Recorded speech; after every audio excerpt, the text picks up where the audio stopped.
Russia's invasion of Ukraine hasn't just threatened to redraw the map of Europe, it has transformed the global security landscape. The ripple effects have been felt way beyond the continent, reigniting fears not felt since the Cold War of a new nuclear arms race. Ukraine always comes up as an example for Iranian media when they're talking about the benefit of a nuclear program around the time of the Russian invasion of Ukraine in 2022. Iran hadn't fully begun secretly aiding Russia, and there was a lot of sympathetic reactions from newspapers in terms of Ukraine as a nation that was having its sovereignty violated. And the reason Ukraine was being invaded was that it had given up its own nuclear capacity. After the collapse of the Soviet Union in 1991, independent Ukraine inherited the third largest nuclear arsenal in the world. The presidents of the Russian Federation, Ukraine, and the United States of America, and the Prime Minister of the United Kingdom will now sign the Memorandum on Security Assurances for Ukraine. The country gave up its nuclear arms in exchange for international security guarantees to protect it from an attack, known as the Budapest Memorandum. But it ultimately failed to protect Ukraine. For Iranian media outlets, it's an example of a sovereign nation that basically exposed itself to attack by giving up its own nuclear deterrence in exchange for what came to be meaningless international guarantees for its safety and security. In this episode of The Global Jigsaw, we take stock of the nuclear narratives in the Middle East. We go back to the beginnings of nuclear ambitions in the region, the doctrines built on ever-growing suspicions and fears, to weigh up the consequences for the world today.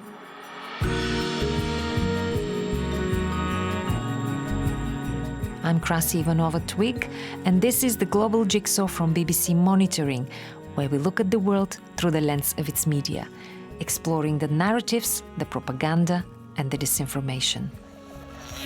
Радио Tehran. Мы не вторгались на территорию Украины. Western countries are not the international community. That era has finished. 조중 두당 두 나라 최고 영도자 동지들께서는 The words Iran and nuclear seem almost inseparable in the news. Iran's nuclear ambitions date back to the 1950s, well before the Islamic Revolution, when the highest authority was not the Ayatollah, but a certain Shah.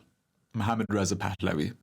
Barry Sadid from BBC Monitoring's Iran team will trace Tehran's nuclear path, starting from an Iran that was very different from the one we know today.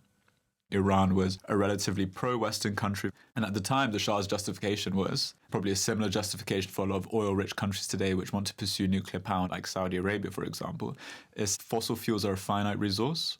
And on the other hand, it's being part of the so-called nuclear club to claim that level of international prestige by having the capability but also the autonomy to be able to develop a nuclear capacity, control over the full nuclear fuel cycle, from mining uranium to developing it, to processing it, to enriching it, using it for nuclear energy, and then disposing of it.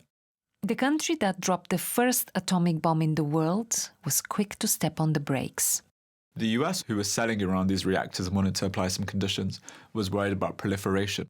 And what's significant is how the Shah's rhetoric mirrors that of the Islamic Republic today, because both point to the NPT, the Non-Proliferation Treaty, which Iran was one of the first signatories to, which Iran uses to justify its right to specifically enriching uranium, articulating this kind of language of rights. We have a right to nuclear power, we are a powerful country, we are a regional leader, and therefore we deserve nuclear energy.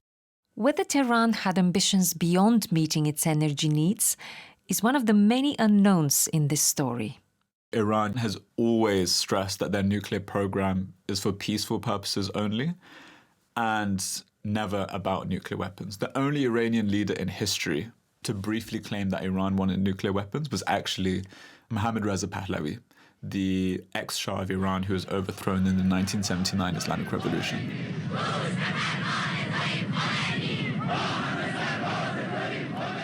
The first supreme leader, Ayatollah Ruhollah Khomeini, was dead opposed to the development of nuclear weapons. Soon after the Islamic Revolution followed the Iran-Iraq War.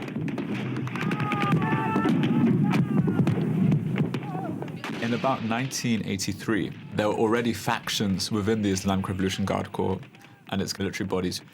And we actually have reports of these officers approaching Khomeini and saying that we can start developing chemical, biological, and even nuclear weapons to counter the Iraqi threat. Khomeini, up until his death, said, we, the Islamic Republic, will never develop weapons of mass destruction. It's un-Islamic. He forbade these factions of the military from developing any kind of weapons of mass destruction. This ideological decision from on high had a real material impact on the war because Iraq continued to use these chemical weapons. And that was one of the reasons that Iran was forced to, in Khomeini's words, drink the poison chalice and to sue for peace and a ceasefire in 1988. And that opposition from that supreme leader level continued under Khamenei and was formalized when he issued a binding religious ruling, a fatwa. به کار بردن این گونه وسایل کشتار جمعی اصلا ممنوعه، حرامه. Where he basically banned Iran from developing any kind of nuclear weapons. Few things can carry more weight in an Islamic society than a fatwa. So if we take Iran's theocratic leaders at their word, there's nothing to worry about. Yet Western suspicion may have been justified. The International Atomic Energy Agency too had its doubts. Nothing official, but there are reports coming from Iran around the Ahmad program, a clandestine nuclear weapons program. There were factions, there were people who were actively considering developing nuclear weapons as a deterrent. The Ahmad program lasted until 2003, the year of the Iraq invasion. The US invasion of Iraq was launched by President George W. Bush in the aftermath of the 9/11 attacks in pursuit of Saddam Hussein's alleged weapons of mass destruction.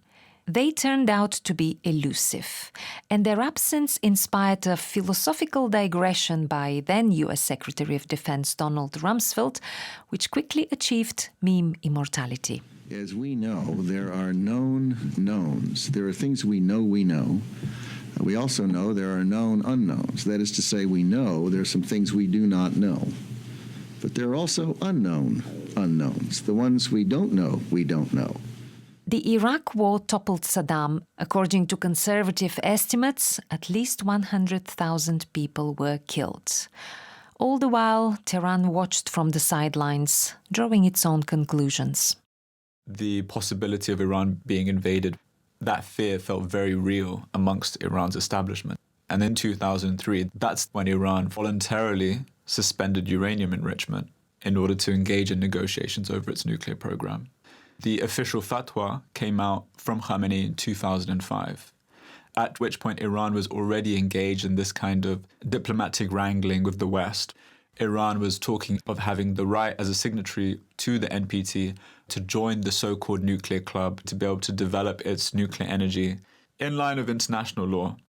Has that changed, though, since 2005? Absolutely.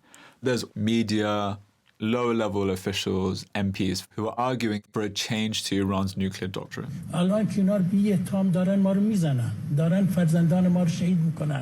Right now, we're talking from the vantage point of the aftermath of the Iran-Israel war, where Iran was attacked on its soil for the first time since 1988. Existential fears around the survival of the Islamic Republic have definitely been revived. And it's known within Iran that possessing a nuclear deterrent could be one means to deter that existential threat. But for much of the outside world, the idea of Iran possessing a nuclear deterrent was, and still is, out of the question.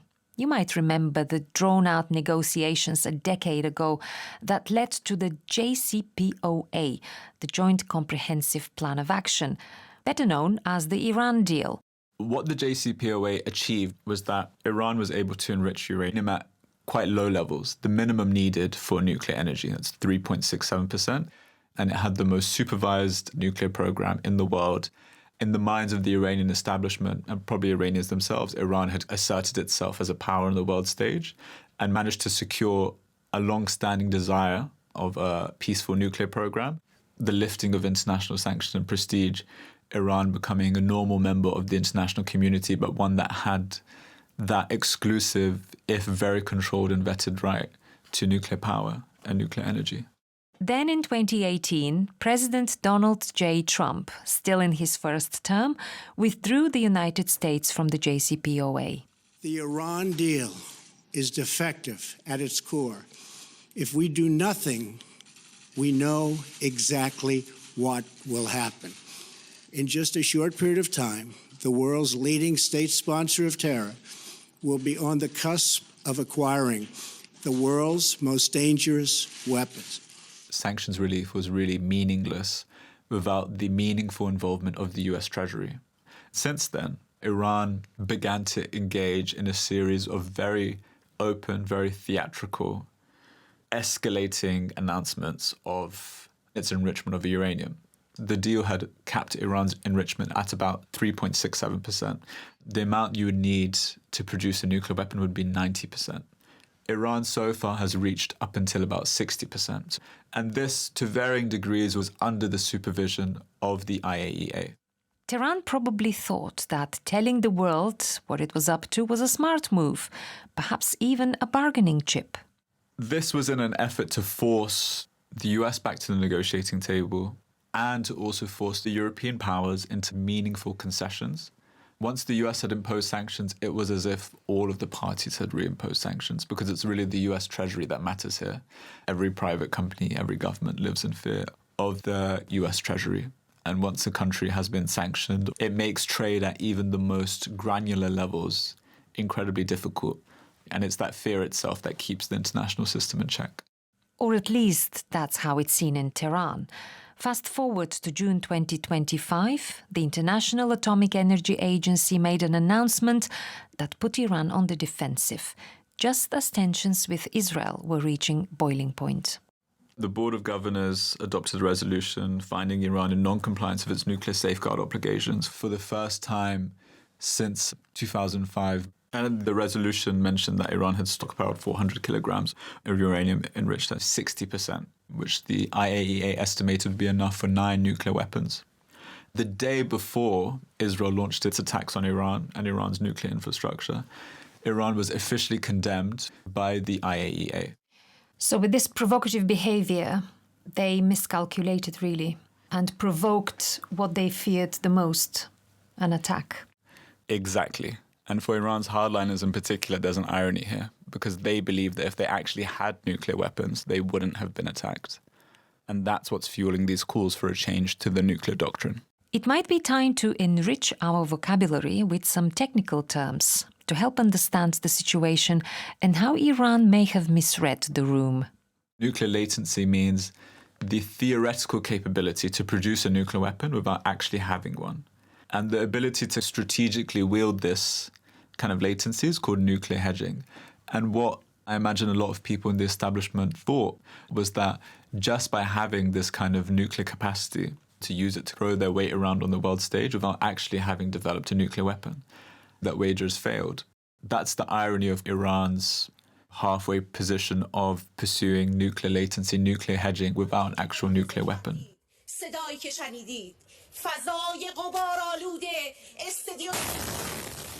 And the US, and now the European powers as well, actually, adamantly opposed to Iran having the capacity to enrich uranium on its own soil.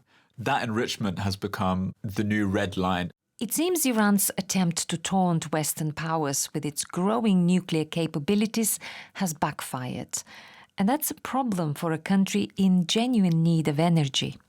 Iran faces terrible issues when it comes to its electricity supply. We've seen that especially this summer because of the climate change, because of the heat waves. Electricity demand typically goes soaring, and that's when we see the most severe blackouts. We've seen literal shutdowns of government offices, and this is with Iran being a huge producer of oil and gas. And that's because a lot of Iran's oil and gas goes for export, even under sanctions. And nuclear power could go a long way into addressing that imbalance. Which countries are willing to ignore the sanctions and buy Iranian oil and gas? In short, China. China is now the biggest customer and has set up a shadow system of transit tankers that enables the export of Iranian oil to Chinese refineries. Iran has been expanding its relationships with, say, Russia, Central Asia, China, India through these alternative international fora like the Shanghai Cooperation Organization and BRICS as well. China has been characteristically vague about buying oil from Iran, emphasizing its trade with Tehran is reasonable and legal. But it has been tight-lipped about doing so via the so-called dark fleet of tankers. As for Russia, since Washington distanced itself from Tehran after the Islamic Revolution, Moscow stepped in with an offer it's made to plenty of other countries too: nuclear expertise. A lot of Iran's nuclear facilities had developed under the JCPOA, under international supervision, but with the help of Russia, in particular the Bushehr nuclear power plant. And even before the conflict of Israel broke out, there were reports that Russia sought assurances, guarantees from Israel that they wouldn't attack that particular nuclear power plant because of the presence of Russian experts. You are listening to the Global Jigsaw from BBC Monitoring.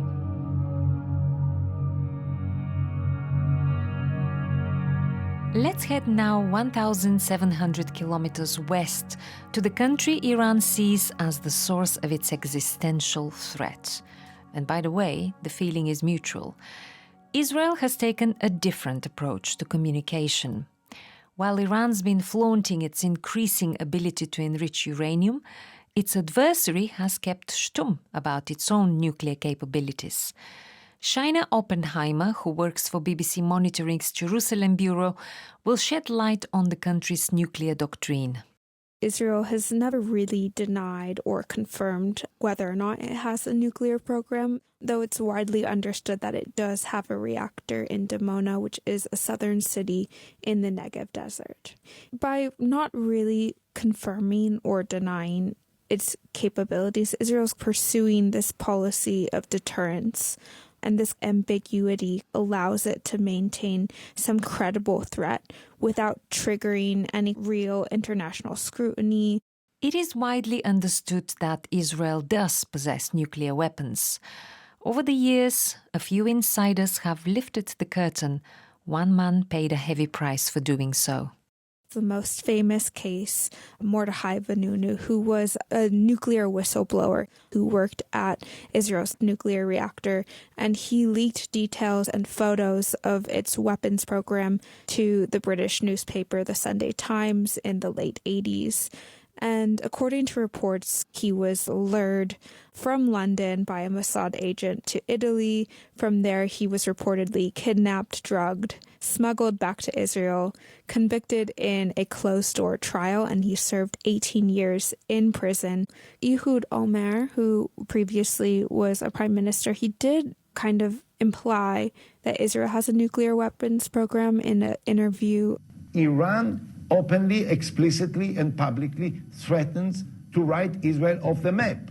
Can you say that this is the same level when they are aspiring to have nuclear weapons as America, France, Israel, Russia? And there's been these subtle hints, usually not from sitting leaders. And then, of course, in this ongoing Gaza war, there have been calls by some Israeli ministers to nuke Gaza.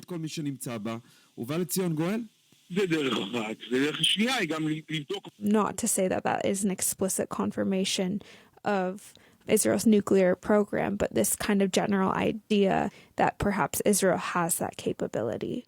There has been this very long-standing perception that Iran's nuclear program isn't just a security concern for Israel, it's an existential concern. It's coupled with decades of messaging from the top levels of government that Iran is not only seeking to build a nuclear bomb, but it intends to use it against Israel. The current Prime Minister, Benjamin Netanyahu, has been talking about this since the 90s. When he was an MP, he talked about Iran being 3 to 5 years away from some kind of ability to produce a nuclear bomb.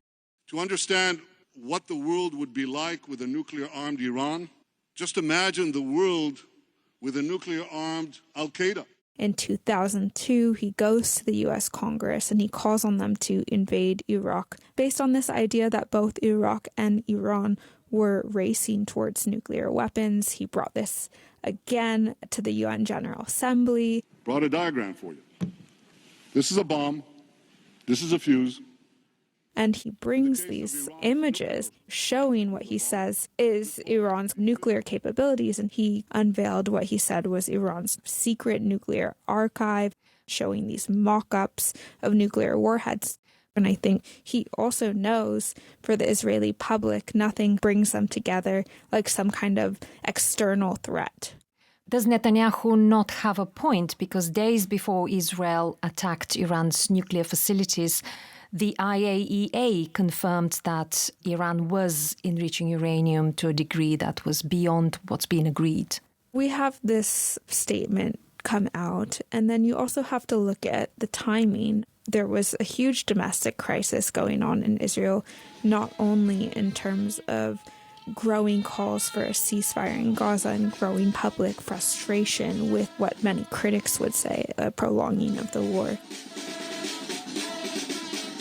But you also have Netanyahu averting his own political crisis with some of his key coalition partners, ultra-Orthodox parties, over failure to push through legislation that exempts them from mandatory military service. And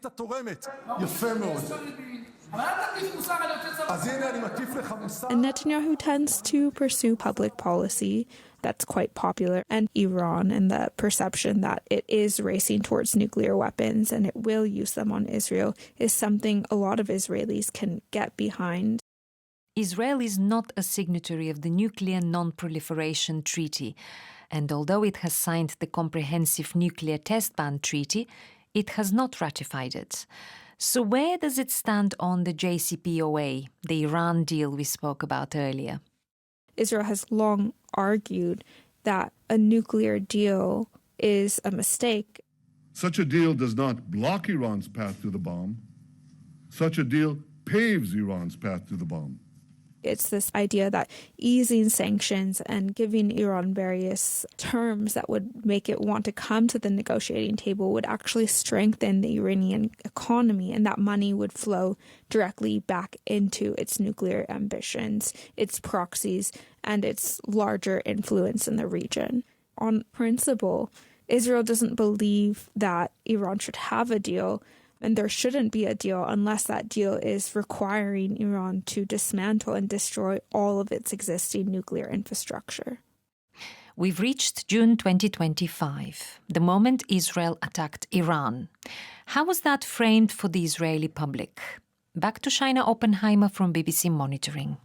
It was portrayed as a necessary step that Iran was on the verge of striking Israel. איראן העשירה אורניום ברמה גבוהה שמספיקה ל9 פצצות אטום. And if you look at public opinion polls, it shows pretty big support for this. One could argue those fears were justified. Just a year earlier, in April 2024, Iran launched an attack on Israel, for the first time directly from its own soil. The Israel Democracy Institute polls showed how much of this fear of this existential crisis was really embedded in the Israeli psyche. About 82% of the public supported the timing and the justification of Israel's attack on Iran. How did the Israeli media describe the war with Iran? From the very early moments of Israel launching its airstrikes on Iran, it was portrayed as a massive military success all the way to the end.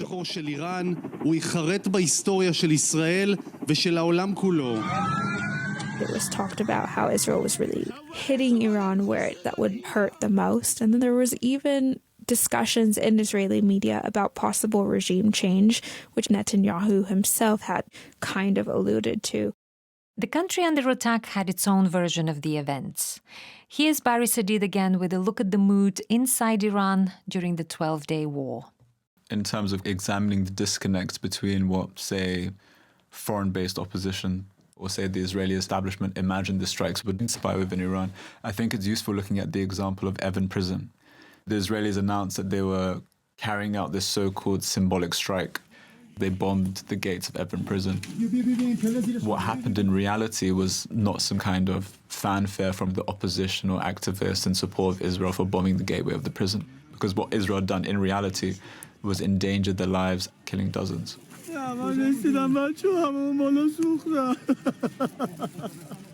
And that naturally drew out a lot of fury, a lot of anger from Iran's most committed opposition activists, those most opposed to the Islamic Republic, including within Evin prison, activists of all stripes from all Iran's political currents. And I think that really sums up what anyone could reasonably expect to be the reaction of a country being bombed. It's not to say that the attacks on Iran by Israel produced a wave of pro-government feeling, but it certainly did not produce any wave of opposition feeling. Speculations about regime change turned out to be wishful thinking. As for whether the main aim of Israel's attack was achieved, crippling Tehran's nuclear program, that again depends on who you ask. On the ground has conducted over 1,100 precision strikes against nuclear facilities. Israeli media still continued to push this idea that Israel had set back Iran's nuclear program by many years and really deterred it from any possible threat to the country for quite some time. Israel took control of Iran's skies in just 2 days. Reports differ over how much damage has been delivered to Iran's nuclear program. Iranian media outlets of all stripes struck a triumphant tone following the end of the Iran-Israel war. به نقاط مختلف و اهداف از پیش تعیین شده در تل آویو و بیت المقدس.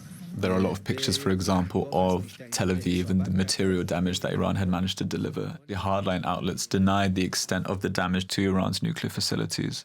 We also saw at the same time a lot of rage towards the IAEA for kind of providing the justification for these strikes. The intervention from the International Atomic Energy Agency certainly sounded like a validation of Israel's fears, which are fundamental to its nuclear doctrine. Israel has long portrayed itself as the only democracy in the Middle East, as the main alliance for the West, and it believes that any other countries obtaining nuclear weapons would once again be an existential threat to Israel and Western allies. This rhetoric really come out at the start of the Gaza war. Israel's the first front, the West is next. That was really clear messaging. The West is next. And then Israel also largely following what's called the Begin Doctrine, in which Israel carries out preemptive strikes against countries perceived as developing weapons, and those Israel sees as intended to use those weapons against it, particularly nuclear weapons. So this doctrine is a nod to when former Prime Minister Menachem Begin authorized an attack on Iraq's nuclear facility in 1981. For simple logic, we decided to act now, before it is too late. And even before this, you already see Israel starting to make military decisions based on the idea that it needs to act preventatively. Even in the 60s, for example, when Egypt under Nasser was developing its own arsenal of ballistic missiles, we saw the Mossad step in. Mossad is Israel's spy agency, and they went after the German scientist that was helping Egypt. And there were a number of reported incidents where several scientists were killed by parcel bombs. And then we saw this again in 2007 when Israel struck Syria's nuclear facilities, and they said that Bashar al-Assad, the then president, was secretly building a reactor. And it all goes back to this notion of nuclear weapons by neighbors and an existential threat to Israel.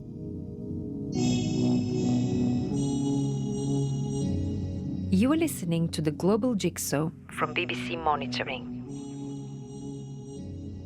Next, we'll explore the neighborhood. To the southeast of tiny Israel, just across Jordan, lies another regional heavyweight, the vast and powerful Saudi Arabia. In the weeks leading up to the Hamas attack on Israel and the war in Gaza, a quiet rapprochement was shaping up between Jerusalem and Riyadh, known as the Abraham Accords. Florence Dixon from our Middle East team has been keeping a close eye on the kingdom, the crown prince, and the shifting power dynamics in the region. Israel and Saudi Arabia were, in a way, united against Iran, and pre-October 2023, there was a potential Saudi-Israel normalization deal on the table, which was even talked about by Mohammed bin Salman in this interview he gave to Fox News in September 2023. If we have a breakthrough of reaching a deal that give the Palestinians their needs and make the region calm, we're going to work with whoever's there. So it's very striking that a month after that, that really got swept off the table. Since October 2023, the prospects for Israel's relations with Saudi Arabia and other Arab countries has really deteriorated. We've seen Saudi Arabia's strategic calculations in the region actually switch from potential relations with Israel to focus on improving ties with Iran. The public anti-Israel sentiment is just higher than it's ever been before, and there's unprecedented sense of anger and grief about Gaza among populations across the Middle East about this perceived inaction from Arab leaders. The leadership knows it won't allow any normalization with Israel at a time like now. The Gaza war tilted the regional geopolitical balance. Saudi's thaw with Israel went back into the freezer, while its attitude towards arch-rival Iran began to warm. Saudi Arabia and Iran had this rapprochement deal in March 2023, but Saudi Arabia was very reticent on actually advancing this. And you could sense from the media tone, they weren't wedded to this deal, but it gained momentum all of a sudden in 2024 when it had Iran where it wanted it to be with this much, much weakened regional alliance without Hezbollah, without Bashar al-Assad in Syria. These are major regional shifts. The multi-layered proxy war in Syria entered a new chapter following the fall of the Assad regime. And over the last year, Israel succeeded in significantly weakening Iran's network of proxies, the so-called axis of resistance, including Hezbollah. You had this landmark visit by Khaled bin Salman, who's the Saudi defense minister and also the brother of the Crown Prince Mohammed bin Salman, go to Iran and meet various top officials, including the Ayatollah.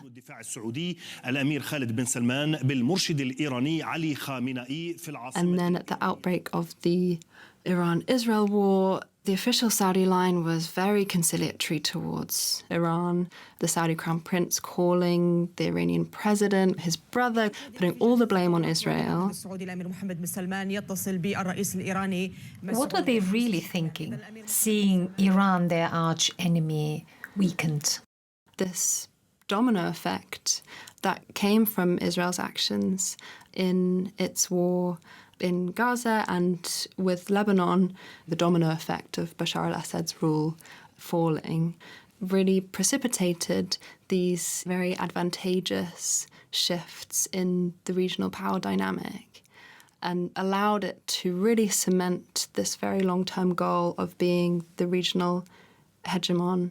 And that's really down to Iran's axis of resistance being weakened by the war with Israel.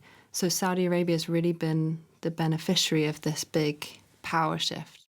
Just like Iran, Saudi Arabia claims its interest in nuclear technology is for energy production. Saudi is the world's second largest oil producer, behind the US. So this is another example of a fossil fuel economy aspiring to join the nuclear elite. Saudi Arabia has been very clear that nuclear energy is part of its Vision 2030 program, which is this big flagship program of economic reforms. And a key element of this is to increase the share of natural gas and renewable energy for its electricity production to 50%. The main subtitle of the program is diversification, exploring these various paths of how it can maintain this economic hegemony, I guess, by taking advantage of its oil revenues. ما هي نيوم؟ هذه نيوم وتحديدا شمال غرب المملكة العربية السعودية. And green energy infrastructure is talked about a lot as part of this, including the civilian nuclear ambitions, framed in this green sustainability language, which has elicited accusations of greenwashing because despite all of the talk, the country's public funds are still vastly coming from the revenues from fossil fuels. So much for the official story. But is there more to it? Its uranium enrichment plans are driven by developments with its rivalry with Iran. Purchasing uranium would actually be very challenging for Saudi Arabia, given that the country has, in recent years, expressed an intention to develop potentially nuclear weapons if Iran did so. If they get one, will you? If they get one, we have to get one. Iran getting a nuclear weapon is a huge potential destabilizer to whatever dynamics Saudi Arabia's crafted so far.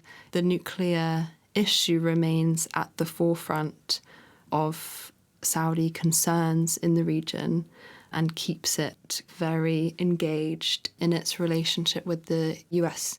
We'll come to this relationship in a moment. But first, let's look at how Riyadh, the peace broker, talks about its nuclear ambitions.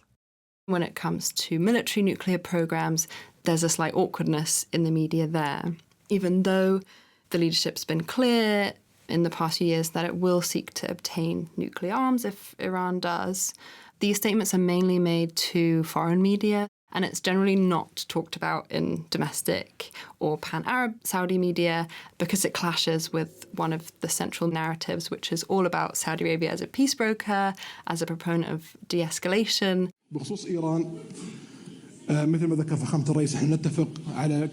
There's a steady stream of commentaries in the leading Saudi newspapers about the dangers of nuclear escalation and especially of Iran getting a nuclear weapon.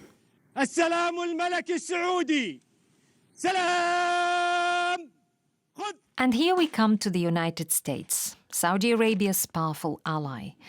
The importance of that relationship was unmistakable when President Trump chose Riyadh for his first major international trip in May. دونالد جي ترامب رئيس الولايات المتحدة الأمريكية. The visit resulted, among other things, in an agreement worth about $150 billion, focused on boosting defense capabilities and energy resources. A memorandum of understanding between the Ministry of Energy and the Kingdom of Saudi Arabia and Trump the US came to Saudi Arabia to push forward a civil nuclear agreement. But what seemed to emerge from that was that the US would decouple this nuclear agreement from its long-standing condition that it would see Saudi Arabia normalize ties with Israel. Saudi leaders have been clear that they would prefer the US to be its main partner in developing a civilian nuclear program. But there's this long-running US condition, which is that Saudi Arabia doesn't enrich uranium domestically. That's known as the gold standard for nuclear non-proliferation. Deals with the US often come with strings attached, something other countries seeking to lure Saudi Arabia away from Washington's orbit are well aware of. It's also explored cooperation with China and Russia, who wouldn't maybe offer these as tight restrictions on enrichment. Both China and Russia seem very keen. China's the biggest buyer of Saudi oil, but Saudi used that relationship strategically as leverage with the US. And when it comes to something as significant as the nuclear issue, I think it knows what it's doing in terms of playing the two off against each other. And the final piece in our nuclear jigsaw, Turkey. Another country that sees itself as a regional heavyweight and a peace broker. It also holds a curious nuclear status and stance. Nihan Kale in our Istanbul bureau has looked into Ankara's overt and covert nuclear ambitions. Turkey has been a party to the NPT since 1979, which prohibits Ankara from developing, acquiring, or testing nuclear weapons. That's the Nuclear Non-Proliferation Treaty. It also signed the CTBT, the Comprehensive Nuclear Test Ban Treaty, in 2000. But Turkey does host a U.S. airbase in southern Turkey believed to have nuclear warheads. We have seen media reports that there are an estimated 50 nuclear bombs, these Cold War-era B-61 gravity bombs that are stored at the İncirlik airbase in Adana province. This was considered to be an open secret for years. As Nihan was saying, the nuclear bombs in Turkey are a relic of the Cold War. But times have changed. In the last decade, the relationship between Ankara and Washington felt a lot like a roller coaster ride. This base has always been a topic of debate in the US and in Turkey as well. Whenever relations had become hostile between countries, we've seen a lot of calls from the Turkish side that we should not be hosting US warheads. We should be closing the Incirlik Air Base to the US.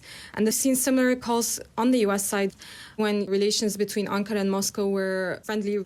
Politicians saying that Turkey should not be hosting these warheads because this NATO member state was becoming closer to Russia. Turkey's relations with the US and Russia have always been not really straightforward. And when Turkey enjoys good relations with the US, there's a lot of questions over how that is going to affect its relations with Russia. Relationship status, it's complicated. As a NATO member, Ankara is hosting the alliance's nuclear bombs. But it also struck a deal with Moscow to buy the Russian S-400 missile system. That caused a ruckus within NATO, especially with Washington. In 2019, President Erdogan had said Turkey would consider closing Incirlik, as well as the Kurecik radar station, in retaliation for Washington's possible sanctions amid fragile relations. Kapatılması gerekiyorsa İncirlik'i de kapatırız. Kapatılması gerekiyorsa Kürecik'i de kapatırız. 6 years on, the alliance with the US is once again stirring emotions, this time for a different reason.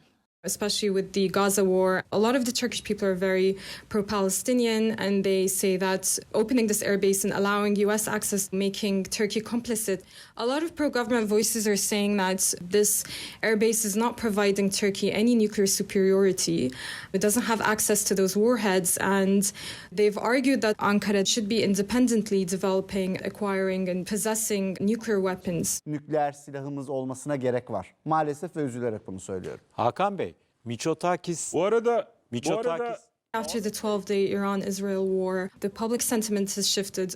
There was a recent public survey showing that overwhelming majority said that Turkey should own nuclear weapons, that if Israel carried out those strikes on Iran, nothing is stopping it from carrying out those similar attacks on Turkey. Turkey's alarm as a NATO member is unlikely to be about an Israeli attack on its soil. To understand it, we need to look beyond its borders. Since the fall of the Assad regime, neighboring Syria has increasingly become a battleground between Turkey and Israel. Turkey has been accusing Israel of stoking tension in Sueda in Syria, given the recent developments in northern Syria, where Turkey expects the Kurdish-led Syrian Democratic Forces to disarm and integrate into the Syrian army, especially at a time when Turkey is also initiating these peace talks with the PKK, the Outlawed Kurdistan Workers' Party in Turkey. It wants the SDF to disarm and not seek autonomy so that it doesn't harm the peace process that's happening in Turkey. Turkey wants to see a united Syria, and it doesn't want any of these autonomous regions, which it believes that Israel will be behind these groups. We won't go into the complexities of the Kurdish issue here, but if you're interested in exploring it, have a listen to our series on the Kurds, which you can find on the Global Jigsaw podcast feed. A lot of the pro-government voices have been saying that Turkey is emerging as a global player and that developing these nuclear weapons will complete Turkey's ambitions. What does President Erdogan himself say about this? In 2019, he said that it was unacceptable that other countries owned nuclear warhead missiles, but that Turkey could not own any. Nükleer başlıklı füze var. Bir tane, iki tane değil. But he also criticized nuclear powers over a disparity between their nuclear arsenal while advocating for non-proliferation. Turkey staunchly criticized Israel for using nuclear facilities as an excuse to strike Iran. Following the Israel-Iran war, Foreign Minister Hakan Fidan actually criticized the NPT, which Turkey is a signatory to, for acknowledging that countries with nuclear weapons will have ultimate military superiority over states that don't own nuclear weapons. So the messaging has a lot of strong criticism of the global nuclear order. As a founding member of the nuclear club, Russia extended a helping hand to Turkey, just like it did with Iran and Saudi Arabia. Turkey started building its first nuclear power plant, funded and built by Russia's Rosatom. Turkey is saying that its only aim is to diversify its energy resources and that it will not enrich uranium. that could potentially be used to build nuclear weapons. The public messaging regarding this nuclear power plant is that really it's for Turkey to become energy independent because it's reliant on foreign supplies. Currently, Ankara depends heavily on Moscow for its fossil fuel needs. To throw nuclear into the energy mix, Turkey would need to import uranium and manage nuclear waste, a process typically handled by the country that builds the reactor, in this case, Russia, unless other options are available. Turkey's close relationship with not only Russia, but countries like nuclear-armed Pakistan or a recent deal with Kazakhstan, which is rich in uranium resources, have prompted some in the media to speculate that that sort of cooperation with these countries could potentially kickstart a nuclear weapons program. So far, we have looked at events that could shape the future, all those known knowns and known unknowns. As for the unknown unknowns, we bring in Barry Sadid again to explain the latest development in Iran's nuclear saga. And here's a final term for our nuclear glossary, the snapback mechanism that was built into the Iran deal. The snapback mechanism is baked into the original JCPOA. The US can't activate it, but the E3, who are technically still signatories, meaning UK, Germany, and France can. And what it means is, if those parties deem Iran to be in violation of the nuclear deal, they can unilaterally activate this mechanism, which would mean the return of UN sanctions on Iran. And that's what happened. The E3 did trigger it at the end of August. Yes. What was Iran's reaction? Iran's reaction to the triggering of the so-called snapback mechanism is twofold. First of all, in the domestic sphere, Iranian officials were very, very keen to downplay any kind of possible impact it might have economically. They said, we've been through this before, these are the old UN sanctions. The US sanctions we're suffering under right now are actually worse, so let's not overestimate the impact on the economy. And this is really significant because newspapers have been raising fears of inflation escalating to hyperinflation.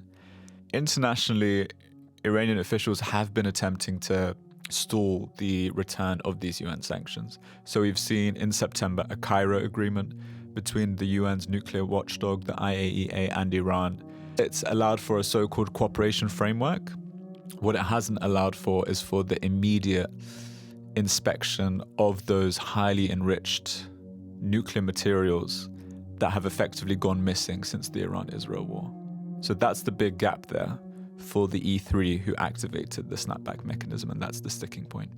And just as sanctions were reimposed at the end of September, Moscow and Tehran signed a $25 billion deal to build 4 nuclear power plants in southern Iran. موافقتنامه اجرایی ساخت 4 نیروگاه اتمی جدید بین شرکت‌های ایرانی و روسی به So Barry, when you're reading Iranian papers, mainly between the lines, what is your takeaway? In what headspace is Iran currently? What we're seeing from the Iranian media is the kind of touting of this policy of nuclear ambiguity.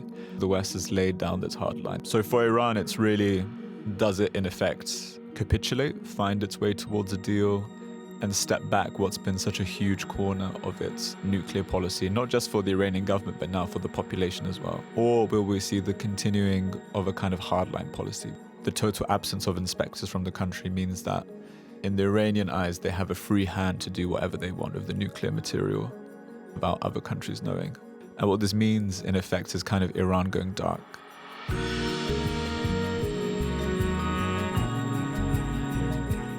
Thank you to our guides, Barry Sadid, Shaina Oppenheimer, Florence Dixon, and Nihan Kale. The people who crafted this episode are exec producer Krista Shaturi, Barry Sadid with his producer hat on, and me, Krasi Ivanova-Twig. Last but not least, John Boland, who perfected the sound.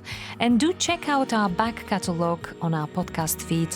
There are episodes that are relevant to this story, for example, on Iran's so-called axis of resistance, that could give you a more rounded understanding of the region. Bye for now, and thanks for listening.